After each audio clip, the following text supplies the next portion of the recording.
लक्ष्मण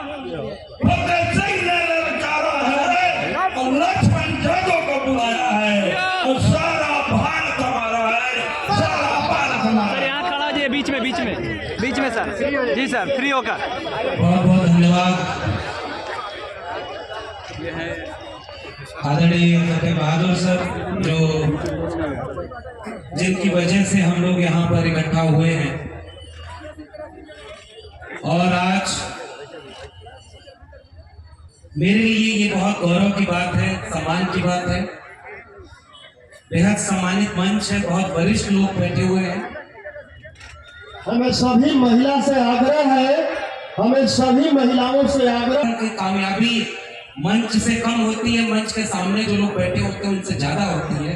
तो इसलिए मैं किसी का नाम लिए बगैर, क्योंकि वक्त बहुत ज्यादा हो गया है, मैं सीधे इस बात पर आ रहा हूं कि हम जैसे लोग इस बात को समझते हैं कि असल में लड़ाई विचारधारा की है। असली लड़ाई विचारधारा की। किसी नेता के खिलाफ, किसी पार्टी के खिलाफ हमारी लड़ाई नहीं है। हमारी लड़ाई कलम और किताब बचाने की है। और मैं शुक्रिया अदा करता हूं फतेह बहादुर जी का, और उससे ज्यादा शुक्रिया उस राजनीतिक दल का करना चाहता हूं जो अपने विधायक के साथ कंधे से कंधा मिलाकर खड़ा है और उन्होंने हिम्मत देखी। एक शेर बड़ा मौजूद है कि जुल्म के साए में लब खोलेगा कौन, और हम भी चुप रहे तो फिर बोलेगा कौन। इसलिए मैं पूरी तरह से इस बात की, इस लड़ाई के, इस वैचारिक लड़ाई के साथ खड़ा होने आया। क्या बोला था इन्होंने, फतेह बहादुर जी ने? उन्होंने माता सावित्रीबाई फुले का कोटेशन बोला था। इस मंच पर आदरणीय शिक्षा मंत्री चंद्रशेखर जी बैठे हुए हैं। इन्होंने क्या बोला था? अधम जाति में विद्या पाए, भयउ यथा अहि दूध पिलाए। और इस बात के लिए कहा कि हमारी पूरी लड़ाई मान सम्मान की है, और जिस ग्रंथ में हमारे लोगों के लिए कोई गलत बात लिखी होगी तो हम उसकी आलोचना करेंगे। क्या बोला है तमाम उन बहुजन लोगों ने जो ये सवाल खड़ा किया सम्मान और स्वाभिमान का? तो गर्दन काटने और जीभ काटने वालों को मेरा एक सवाल है, भाई आपके यहां तो काटने मारने का परंपरा नहीं था, आपके यहां तो ऐसी ताकत हुआ करती थी कि एक श्राप दे देते और ये भस्म हो जाते। ये तो हिंसा आपके धर्म में तो थी नहीं। इसका मतलब कोई ऐसी ताकत नहीं है, कोई ऐसा श्राप बना ही नहीं है, वरना गर्दन काटने की बात नहीं करनी पड़ती। इसीलिए सबसे पहली बात यह है कि वैचारिक लड़ाई कलम और किताब से लड़ी जाती है, और त्रिशूल और तलवार के खिलाफ कलम और किताब की लड़ाई का साथ देने के लिए मैं इस मंच पर आया हूं, और आप सबके सामने ये कबूल करता हूं कि इस कलम और किताब की लड़ाई को हम आगे बढ़ाएंगे और कलम किताब को जीतने की बात करेंगे। आज ये कार्यक्रम हुआ है, ये कार्यक्रम माता सावित्रीबाई फुले के ऊपर, और ये होता है एक वैचारिक आंदोलन।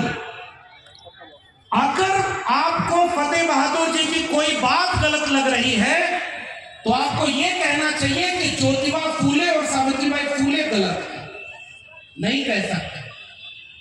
अगर आपको बाकी लोगों की बात गलत लग रही है तो ये बात तो हजारों साल से हमारे पुरखे पूछते आए, तुम कद बावन हम कद सूद, और हम कद लोहू तुम कद दूध। मैं और चौपाइयां पढ़ता हूं, मैं तो अपने ऊपर बात भी नहीं कर रहा हूं। प्रोफेसर जी हैं, शिक्षा मंत्री जी, और आदरणीय आलोक मेहता जी बैठे हुए हैं, अनिता जी बैठी हुई हैं, मंत्री हैं। मैं आप लोगों के सामने देखिए शुरू में एक बात कहना चाह रहा हूं। आलोक सर जब बोल रहे थे कि हमारी सरकार है तब ये कार्यक्रम हो रहा है, और एक जलसे की तरह हो रहा है, और फर्क देखना होता तो आप हमारे यूपी में आ जाते, वहां अयोध्या मथुरा काशी तीनों है, और अगर आप इस तरह का कार्यक्रम चलाएंगे तो उसके लिए बुलडोजर खड़ा हुआ है। ये अंतर है उनमें और हम में। वहां पर कांवड़ लेकर जाने वालों पर वहां के मुख्यमंत्री फूलों की बारिश करते हैं, और 69,000 शिक्षक भर्ती के घोटाला के शिकार SC ST OBC 500 दिन से ज्यादा समय से आंदोलन कर रहे हैं, उनके ऊपर उनकी पुलिस लाठी चलाती है।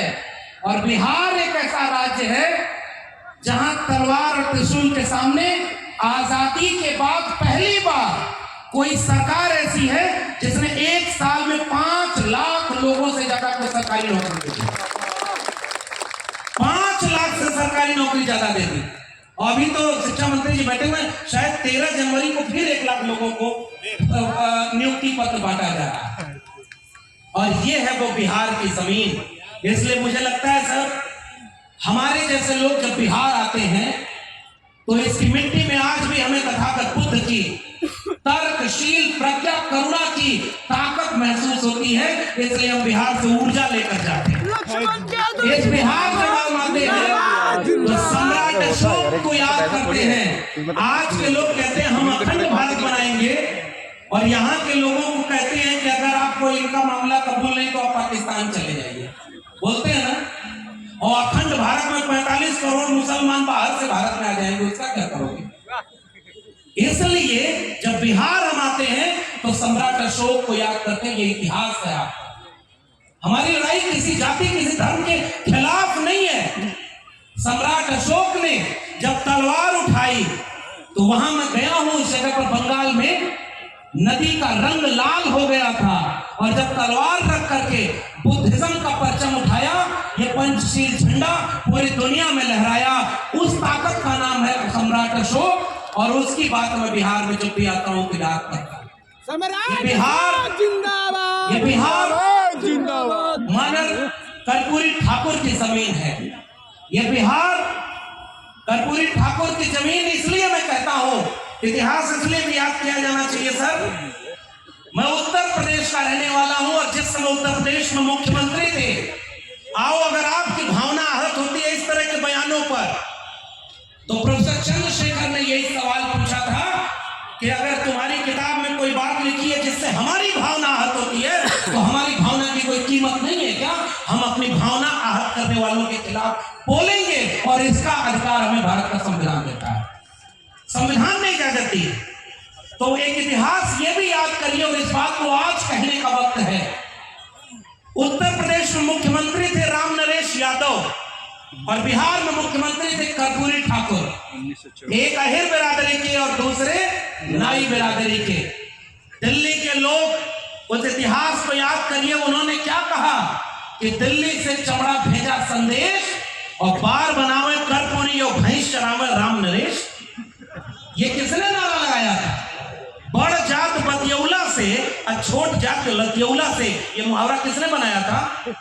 ये सवाल हमने पूछना शुरू किया, क्योंकि तुमने कभी अपने धर्म के नाम पर हमें एक माना ही नहीं, तो हमें जातियों में बांटकर अपमानित करते रहे हो। अहिर गडरिया कुर्मी चोर और घर सारे का टंगरी तोड़। भोजपुरी समझते हैं ना? तब मैं बिहार में खड़ा हूं, और उस बिहार में जो समाजवादी आंदोलन, बिहार के लोगों का इतिहास पढ़िएगा, त्रिवेणी संघ का आंदोलन जो 90 की बात करता है, उसके बाद अर्जक संघ और बाबू जगदेव प्रसाद का आंदोलन। ये आज के नौजवान जितने आए हैं सेल्फी खिंचाने, मैं उनसे कहना चाहता हूं, पुराने लोग तो उस इतिहास के गवाह हैं, नौजवानों को आज पता ही नहीं कि धर्म की अफीम क्यों चटाई जा रही है, क्योंकि आपसे आपका इतिहास कोई पढ़ने नहीं देना चाहता है।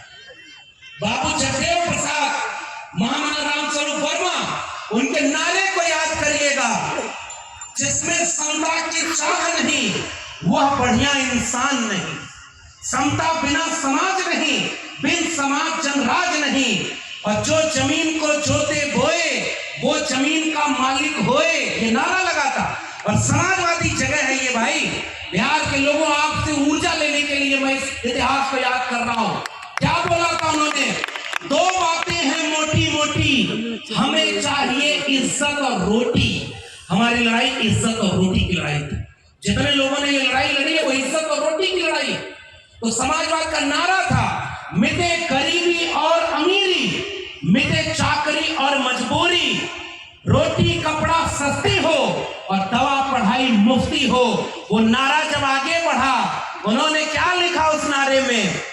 कि ब्राह्मणवाद की क्या पहचान, हित पिट बोले करे न काम, और मानववाद की क्या पहचान, ब्राह्मण भंगी एक समान।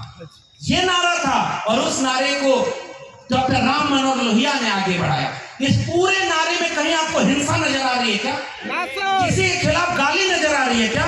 किसी का अपमान नजर आ रहा है क्या? उस नारे को डॉक्टर राम मनोहर लोहिया ने आगे बढ़ाया। सब पिछड़ा सन 100 पाने बांधी गांठ, और पिछड़ा पावे 100 में 60। और उस नारे को बाबू जगदेव प्रसाद और रामस्वरूप वर्मा ने आगे बढ़ाया कि 100 में 90 शोषित हैं, शोषितों ने ललकारा है, धन धरती और राजपाट में 90 भाग हमारा है, 10 का शासन 90 पर नहीं चलेगा, नहीं चलेगा। किसी के खिलाफ ये लड़ाई है क्या? ये लड़ाई आपके हक अधिकार की लड़ाई नहीं है। और उस नारे को जब आगे बढ़ाया तब उन्होंने कहा कि जो जमीन को जोते बोए वो जमीन का मालिक होए, राष्ट्रपति का बेटा हो या चपरासी की हो संतान, और टाटा बिरला अंबानी हो, सबको शिक्षा एक समान।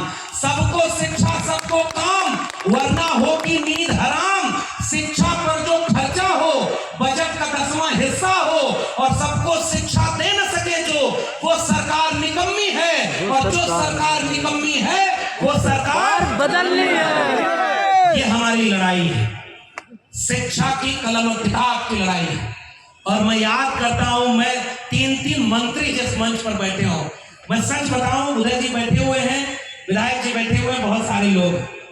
ऐसा बयान आज के वक्त में कोई भी अगर दे दे, सच बोल रहे हैं, डॉक्टर अंबेडकर को कोट करे, सावित्रीबाई फुले को कोट करे, उनकी पार्टियां उनसे कहती हैं कि ये उनका निजी बयान है, हम इनसे सहमत नहीं है, हम सबका सम्मान करते हैं।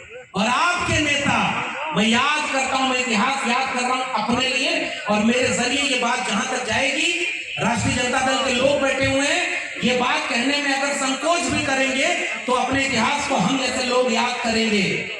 जब मंडल आंदोलन आया, बीपी मंडल साहब यहाँ बिहार के थे ना, आरक्षण कहां से आई, और कर्पूरी की मां और बहन के लिए गालियां दी गई थी, वो किसका था? और आलोक मेहता साहब अभी बोल रहे थे, उस जगह का नाम बोल रहे थे जहां पैर में चप्पल पहन करके आप सड़क पर नहीं चल सकते, बड़ेरिया। और मैं तो कह रहा हूं सर, ऐसी जगह दर्जनों रही है, और इसलिए पैर में चप्पल पहनकर चल नहीं सकते, उनके सामने खटिया पर बैठ नहीं सकते, और तो और छोड़ो, तालाब से पानी नहीं पी सकते। इससे इस देश के लोगों का अपमान नहीं हुआ था क्या? इंसान वो नहीं थे क्या? कलम पकड़ ली, वेद सुन लिया तो कान में शीशा पिघला के डाल दो। दुनिया में कहीं ऐसी बात लिखी गई है क्या? नहीं सर। इस देश का प्रधानमंत्री विदेश जाकर बोलते हैं कि हम युद्ध के देश से नहीं, बुद्ध के देश से आए हैं, और भारत में आते हैं तो बुद्ध के खिलाफ युद्ध छड़े हुए हैं। वहां जाके कहते हैं कि हम बुद्ध के देश से आए हैं। अरे भाई, वहां जाके बोलो ना कि हम उस देश से आए हैं जहां दुनिया में लोग एक तरह से पैदा होते हैं, हमारे यहाँ कोई मुख से पैदा होता है, कोई भुजाओं से पैदा होता है। ये बात दुनिया में नहीं बोलते, क्योंकि दुनिया वाले आपके ऊपर हंसेंगे। ऐसे नहीं होता भाई। क्यों? क्योंकि आपको बंटवारा करना था। इतिहास का मैं याद करना चाह रहा हूं, जब ये अपमान चरपाई पर बैठने नहीं दिया, इतिहास भूल गए क्या? अभी हमारे यहाँ उत्तर प्रदेश में कांड हुआ, 2 लोग, 2 परिवार के दोनों तरफ हत्या हुई, और जो यादव था उसके सामने बुलडोजर खड़ा कर दिया कि इसका घर गिरा देंगे। ये अपमान आज की तारीख में हुआ। उत्तर प्रदेश में हमारे मुख्यमंत्री रहे, आदरणीय मरहूम नेताजी के वो मुख्यमंत्री के बेटे रहे, ऑस्ट्रेलिया से पढ़ करके आए थे, और जब मुख्यमंत्री आवाज छोड़ा तो गंगा जल से उनका आवाज धुलवाया। ये अपमान नहीं हुआ क्या? हुआ सर। और इसलिए मैं पूछने आया हूं, जब ये अपमान आपके लोग करते थे 90 में बीपी मंडल साहब से विधानसभा में, पुराने लोग जानते होंगे, जब से मैंने इतिहास पढ़ा है, मैं अपने लोगों को समझाने के लिए बात कहता हूं। जब ये इतिहास बोला गया कि बीपी मंडल साहब के सामने खड़े होकर कहा गंगा में तेल रिस गया, आग लग गई, तो खड़ा होकर बोला गया कि एक शूद्र जब मुख्यमंत्री बन जाएगा तो गंगा में आग नहीं लगेगी तो क्या होगा? बीपी मंडल साहब ने खड़े होकर बोला, ये गंगा में आग तो तेल रिसने से लगी है, लेकिन हमारे यहाँ होने से तुम्हारे सीने में जो आग लगी है इसको हमें और भड़काएंगे, तब की बराबरी का भारत में बना दिया। अपमान ये नहीं था क्या? अपमान इस बात का नहीं था जब मंडल आंदोलन लागू हुआ। और मैं याद कर रहा हूं, जातिवादी लोग कहते हैं ना, अभी तमाम लोग बोल रहे थे, उन्होंने ये बात कही कि जब हम सामाजिक न्याय की बात करते हैं तो हमसे कहा जाता है हम जातिवाद कर रहे हैं। गुजरात का मुख्यमंत्री रहते हुए कभी जातियां नहीं बताई थी, और जब भारत का प्रधानमंत्री बनना हुआ तो जाति किसने बताई?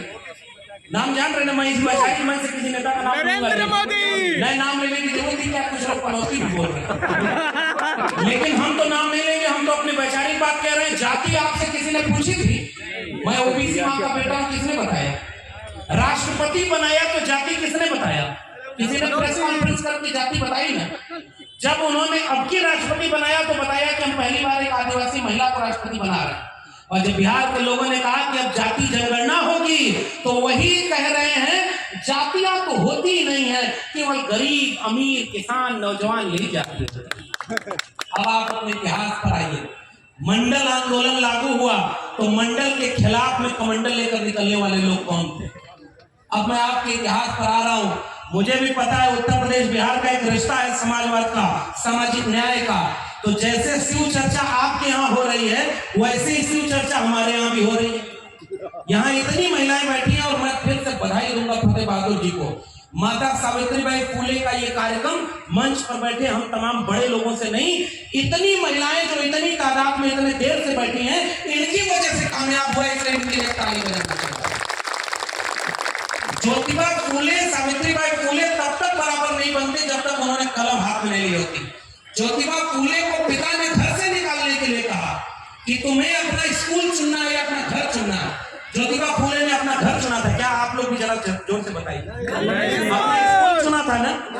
और पत्नी को पढ़ाया सबसे पहले ज्योतिबा फुले ने। पता है कैसे पढ़ाया था? पेड़ की डंडल तोड़कर मिट्टी पर लकीरें खींचकर उन्होंने सावित्रीबाई फुले को पढ़ाया। और जब उनके स्कूल खोलने के लिए कोई जगह नहीं मिली, ये बिहार की समाजवादी जमीन है, मैं फिर से एक इशारा कर रहा हूं, जब जमीन नहीं मिली ज्योतिबा फुले को, तो ज्योतिबा फुले के स्कूल खोलने का विरोध कौन लोग किए थे पता है? मुखस्य जाए थे। और मैं नहीं बोलूंगा क्योंकि धर्म का अपमान हो रहा था। शूद्र और महिलाओं के बच्चों को शिक्षा देना अगर धर्म का अपमान है, तो ये बताओ वो धर्म शूद्र और महिलाओं का था क्या? नहीं। और ज्योतिबा फुले और सावित्रीबाई फुले के खिलाफ पुणे और भिड़ेवाला में बड़े बड़े पोस्टर लगा दिए गए कि धर्म का अपमान हो रहा। तब उस समय जब उनको बहिष्कृत कर दिया तो अपना घर का आंगन दिया था स्कूल खोलने के लिए। उस व्यक्ति का नाम है उस्मान शेख, और उनकी बहन थी फातिमा शेख, जो उनके स्कूल में पढ़ाया जाया करती थी। ये है सांप्रदायिक सौहार्द और यह सामाजिक न्याय। सबने मिल करके कलम और किताब बांटने का काम किया।